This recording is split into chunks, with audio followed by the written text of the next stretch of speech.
শোনো, শাশুড়ি মাকে একদিন জিজ্ঞাসা করলাম যে মা, তোমার ছেলেরা তো রাগ কেন গো? শাশুড়ি মার বক্তব্য, আমার ছেলে আগে রাগী ছিল না, পুরো ঠান্ডা নাকি জল ছিল, জল একদম পুকুর, নদী, নালা, ঝর্ণার জল ছিল, পাহাড় থেকে নেমে আসা একদম জল, বুঝতে পারলে? একদম পিওর পিওর জল ছিল।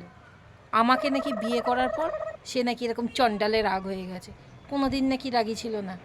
ওর নাকি চৈত্র মাসে সোমবার দিন জন্ম, তাই জন্য বাবার বার তো, বাবার মাস, সেই জন্য খুব ঠান্ডা, এর থেকে ঠান্ডা নাকি হয় না। আর আমরা কোন মাসে জন্মেছি ভগবান জানে, ওই জন্য আমাদের সবসময় রাগ, বুঝলে? আমাদের কোনো বারের ঠিক নেই, আমরা বৃহস্পতিবার, মঙ্গলবার, শুক্রবার, শনিবার, যে বারেই জন্মাই না কেন আমরা রাগ নিয়েই জন্মেছি। আমাদের মা কালীর রূপ না, সেই জন্য। বাবা ওর হচ্ছে শিব, শিব তো, সেই জন্য শিবের কোনো গুণ পাইনি, জানো তো, কোনো গুণ পাইনি, শুধু এই চণ্ডালে গুণটাই পেয়েছে। যদি অন্য কিছু গুণ পেত, একটু আধটু খেয়ে ঠেয়ে যদি ঘুমিয়ে থাকতো, তাহলেও নয় বুঝতাম।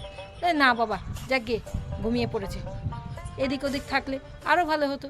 কিন্তু না, কোনো গুণ পাইনি, চণ্ডালে গুণটা পেয়েছে। আর বউয়ের কোন মাসে কোন দিনে জন্ম হয়েছে সবেতেই রাগ। শাশুড়ি মার বক্তব্য, সোমবারে জন্ম, খুব ঠান্ডা হওয়ার কথা, কিন্তু কি করে যে এইরকম হয়ে গেল বুঝতে পারলাম না। তুমি যতই করো না কেন এইগুলো তোমাকে শুনতেই হবে। আমরা মেয়েরা যে মাসেই জন্মাই, 12 মাসে যদি 14টা মাস থাকে, তাহলে সেই 14 মাসের জন্মানো হচ্ছে আমরা মেয়েরা, সব সময় রাগ, বুঝলে? আর স্বামীরা যেই মাসেই জন্মাক না কেন, যেই দিনেই জন্মাক না কেন, তাদের মাদের কাছে তারা সব সময় ঠান্ডা।